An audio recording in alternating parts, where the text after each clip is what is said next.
Arobina go chukwu kelenu ka ana eze nwanyị machis empia water eji machis chukwu dodo gbokwa na ogbo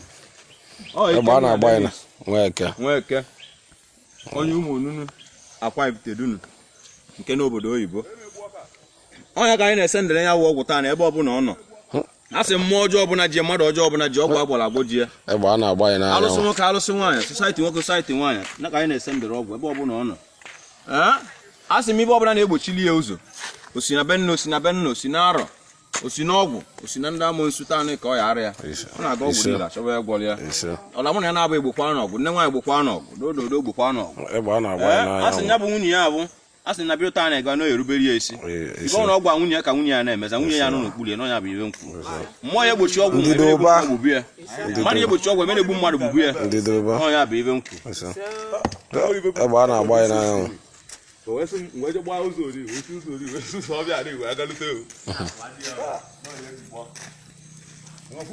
agba na-agba ya n'anyanwụ oyive ọhụụ agba na-agba ya n'anyanwụ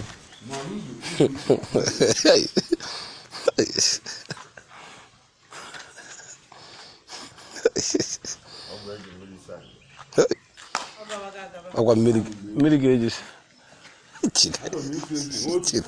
mmiri ga-eji sande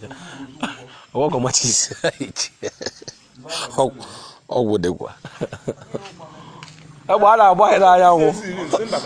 ọbara tụrụ dibịa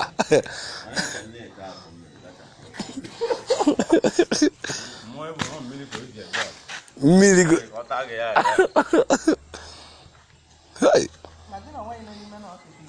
mụ ana m echezikwa mgbe anyị esu machis